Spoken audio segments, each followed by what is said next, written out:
Hello and welcome, dear students, to English online class taken from St. Paul's School, Jaisalmer. Our today's topic is lesson number 3, The Little Girl, written by Catherine Mansfield. See, what's the best part of your chapters and poetries of class 9? It is that all the chapters are very interesting to study, and the message particularly which they give is very beautiful. So, about the author, if I say, Catherine Mansfield was born in 14 October 1888 and died on 9th January 1923. She was a prominent New Zealand modernist short story writer. She was born and brought up in colonial New Zealand. She wrote under the pen name Catherine Mansfield. This is her pen name only. And the theme of this lesson is we have the theme of fear, control, freedom, independence, acceptance, compassion, and change. See, before reading this, what is given here on the top? Do you feel you know your parents better now than you were much younger? Perhaps you now understand reasons for some of their actions that used to upset you earlier. This story is about a little girl who feels for her father change from fear to understanding will probably find on each an echo in every home. Now what happens here?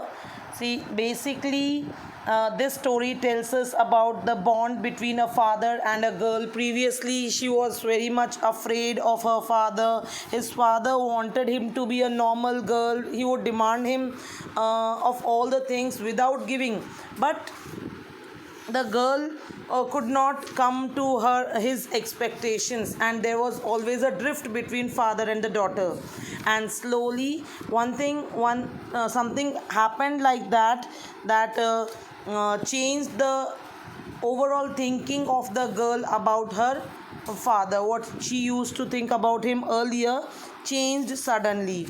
Previously there was a feeling in her like, why do gods make father? She was so much upset with her father, but later she understood her father and then she started loving him very much. So the story goes like this. To the little girl, it was a figure to be feared and avoided. Means, according to the girl, father was a figure to be feared, one thing, and secondly, to be avoided. Every morning before going to work, he came into her room and gave her a casual kiss. This was a daily routine by the father, to which she responded with goodbye, father, and oh, there was a glad sense of relief when she heard the noise of the carriage growing fainter and fainter down the long road. Means she loved that his father now finally went to the office. In the evening, when he came home, she stood near the staircase and heard his loud voice in the hall. Bring my tea into the drawing room. Hasn't the paper come yet? Mother, go and see if my paper's out there, and bring me my slippers. So these were his orders which he used to give every day when he used to come again from the office. Kezia, mother would call to her. So the girl's name is Kezia. If you are a good girl, you can come down and take off father's boots. Slowly the girl would slip down the stairs, more slowly than across the hall, and push open the drawing room door. By that time, he had his spectacles on and looked at her over them in a way that was terrifying to the little girl. So what the actions she used to do by that time, the father used to stare upon him, the girl, from above the spectacles, and this terrified the girl a lot. Well, Kezia, hurry up and pull off these boots and take them outside. Have you been good girl today? So what happened? This was then spoken by the father, and he used to say that, please hurry up, pull out these boots from my foot. And then he used to ask her, have you been a good girl today? To which she used to answer in such a way, don't know father, like that, stammering, okay, stammering in a stammering voice. You don't know father also copied the girl in the same tone. If you stutter like that, mother will have to take you to the doctor. So the father said that if you are stammering, stuttering means stammering, if you are stammering like this, then you will be having have to go to the doctor. She never stuttered with other people. So this has been spoken by her, that she was never stuttering with anybody else, but normally she used to speak, but when it was the father, she became like that, and these words were hard for her to control, and it used to come like that only. What's the matter? What are you looking so wrenched about, mother? I wish you taught this child not to appear on the brink of suicide. Here, Kezia, carry my teacup back to the table carefully. So the father is complaining to the mother that why this girl is like that. It looks like just she's going to do a suicide. Her facial expressions, her behavior, everything is like that only. And then he says to Kezia that you put my teacup on the table, but carefully. It was so big, his hands and his neck. This is the physique of father being described here, especially his mouth when he yawned, and the type of when he was yawning, wide mouth open, it was looking very big. Thinking about him alone was like thinking about a giant. So if you think about it, him alone, you will be feeling afraid. A big broad man, okay, comes to your mind. Then see what happened. On Sunday afternoons, grandmother sent her down to the drawing room to have a nice talk with the father and mother. But the little girl always found mother reading and father stretching out on the sofa. So see what happened. To make the bond properly and correct it, what did grandmother used to do? She used to send Kezia to talk to her parents, spend some quality time with them. So see, this is the good part of the grandmother, trying to improve the relationship between the family. Then, but what used to happen there, when this girl used to go there, what she used to see? She used to see that father is always stretching on the sofa, his handkerchief on his face, his feet on one of the best cushions, sleeping soundly and snoring. And what did the mother used to do? The mother used to just read. Okay, it's not given that what she used to read, but she used to read something or the other. Then what happened? See, she sat on a stool. What happened? She sat on a stool, gravely watched him until he woke up and stretched and asked the time. Then looked at her. So this was every time. Then he used to stretch up again. He used to open his eyes. He used to ask for the time and then look at Kezia. Don't stare so, Kezia. You look like a little brown owl. So this was the every time sentence by the father to Kezia. One day, when she was kept indoors with a cold, her grandmother took her to told her that father's birthday was next week. So what happened? Because she was indoors and with a cold, she was having cold, that's why she was at home only and she didn't went out to play. Grandmother told that his father is having birthday next week, and then the grandmother suggested that he should make some pin cushion for a gift, and that is all for a yellow piece of beautiful piece of yellow silk. With that, she asked her to make some gift. Laboriously means working very hard. With a double cotton, the little girl stitched 3 sides, but what to fill it with?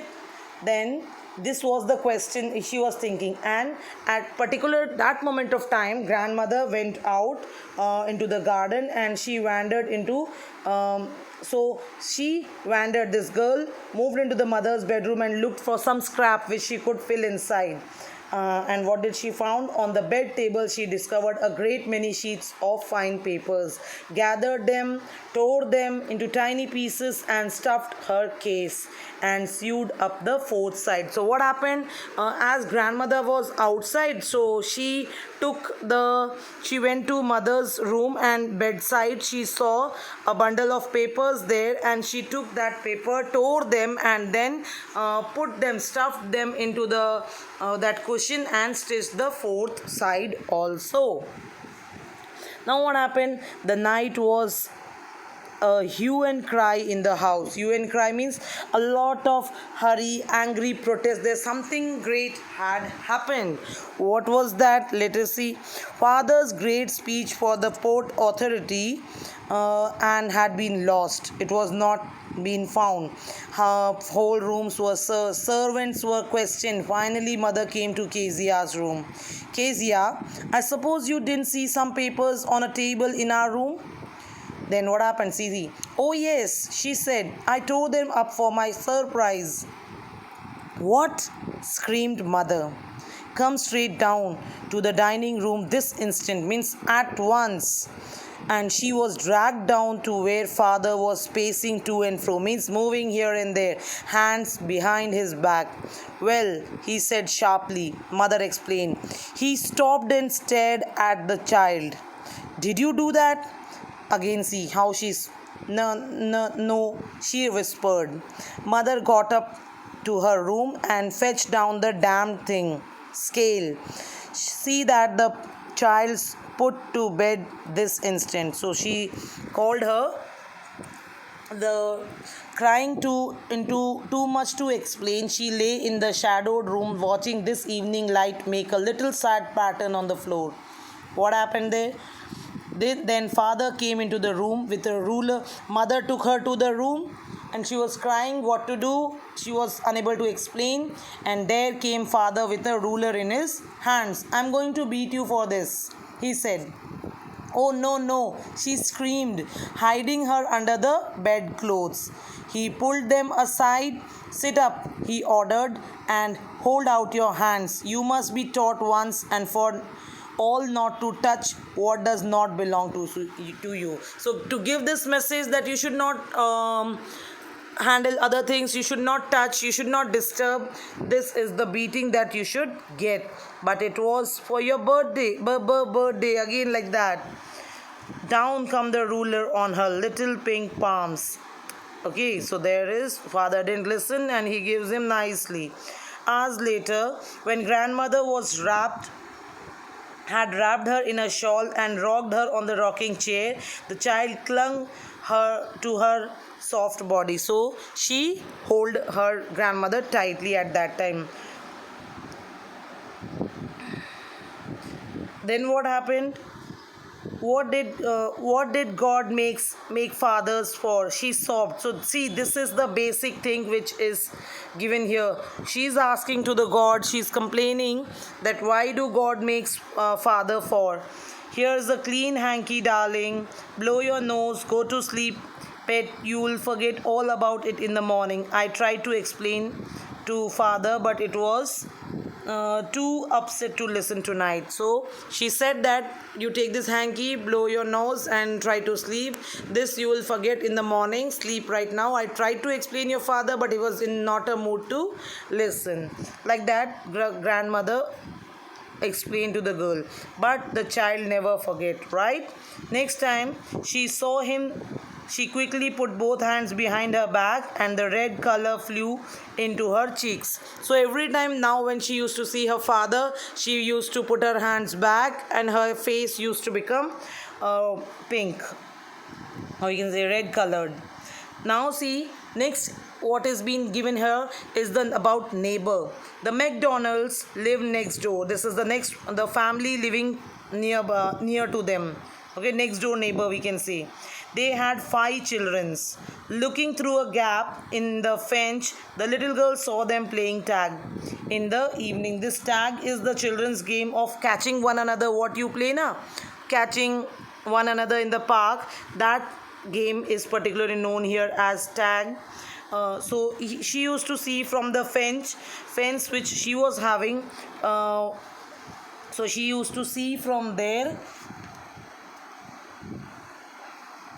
this McDonald family playing, and especially the father playing with the baby Mao on his shoulder. Two little girls hanging on his coat pockets ran, and other two round and round the flower beds. Other two, okay, shaking with the laughter once. So they were laughing, playing here and there, running. She used to see. Once she saw the boys turn the hose on him, and he tried to catch them, laughing all the time. So every time whatever used to happen, they used to not beat or say the harsh words, but today every time appreciated, and more than that, he used to laugh. The father used to laugh at his children whatever they do. Suddenly, then she decided there were different sorts of father. So seeing this type of father, because her father was harsh, not helping, not playing, but McDonald, that was a father which everyone expects, okay, and father who understands his kid, laugh, play, share time, and to whom which we can explain everything without stammering, okay, we can speak. That thing happened. Then seeing this two type of father, one of her neighbor's father and her father, she thought that there are two sorts of father, one which she was having, unfriendly, cold behaviored, and one warm hearted McDonald, right? Then what happened? Suddenly one day, mother became ill, and she and grandmother went to the hospital. The little girl was left alone in the house with the Alice, the cook. That was all right in the daytime. So daytime it was okay if she was with Alice, but next see what happens. But while Alice was putting her to bed, she grew suddenly afraid. So this daytime she was there alone in the house with Alice, it was okay. But nighttime, now when she has to sleep alone, it was a bit frightening moment for her. What will I do if I have a nightmare? She asked. To whom? To the Alice. I often have nightmares, and then Granny takes me into her bed. I can't stay in the dark. All gets whispery. So she used to listen, imagine different type of sounds. So and other days when she used to get the nightmares, she used to go to the grandmother and she used to sleep with her. But now what will she do? So see what Alice says. You just go to sleep, child, pulling off her socks, and then don't you scream and wake your poor pa. So she's saying that don't wake up, don't make any sound, and don't disturb your father. Next, see what happens. But the same old nightmare came. So unluckily the same nightmare came. The butcher with a knife. Butcher, you know na? One who sells meat, right? So butcher came with a knife and a rope, who came nearer and nearer, smiled that dreadful smile, smiling, right? While she could not move, could only stand still, crying out, Grandma, Grandma. She woke shivering to see. Then what she saw? Father beside her bed, a candle in his hand. What's the matter? He said. Oh, a butcher, a knife. I want Granny. She blew out He blew out the candle, bent down, and caught up the child in his arms. So when she said like that, he blew up the candle, kept it side, and then he took the child in his arms, her daughter, carrying her along the passage in the big bedroom of his. The newspaper was on the bed. He put away the paper, then carefully tucked up the child. He lay down beside her, half asleep still with the butcher's smile all over her, it seemed. She crept close to him, snuggled her head under his arms, hugged tightly to his shirt. So what happened? when his father then blew up the candle and hold the girl, and they came to the bedroom, parents bedroom, where he slept, putting the child next to her. She was so frightened that she caught hold of her father's shirt very tightly and hugged her, snuggled her head under her arm, his arm. Then the dark did not matter. She lay still. Now, when she was close to her father, she was not at all feeling that it is dark, and she was not at all afraid now. Here, rub your feet against my leg and get them warm, said father. He said, if you are feeling cold, rub your feet on my legs. Tired out, he slept before the little girl. So as he was very tired, he slept. The girl was still not slept, but he slept. A funny feeling came over her. Now the feelings of the girl changed for her father, and poor father, not so big after all, she is thinking, and with no one to look after him. He was harder than grandmother, but it was nice hardness. And every day he had to work and was too tired to be a Mr. McDonald. She had torn up all his beautiful writing. She stirred suddenly and sighed. So, what is this? Her feelings are changing. Now she's thinking that why his father is so rough, why he can't be McDonald. Now she understood. What's the matter? Asked the father. Another dream. So she's saying, did you think of another dream? Why are you not sleeping? So she says, oh, said the little girl, my head's in your heart. I can hear it going. What a big heart you've got, dear father, dear. So she says this, and this ends the story here. So basically, it has been explained that our parents, they become harsh sometimes. They abide us from certain things. Why? Because for our betterment only. As because we are not having that much thinking, that much knowledge, that much experience which they have. So the decisions which we take may not be appropriate. That's why they stop us and teach us, and at the small age we don't understand that thing, and we deny them, sometimes refuse them. This is not good. Now, as you have seen this, you should understand that parents have seen world far beyond us. They know more than us. So whatever they says, respect their decisions, respect their orders. These are for our betterments only, and nobody will think better for you other than your parents. This is the must teaching from this lesson. Well, that's the end of the story. Do watch the video if you have any doubt. Thank you.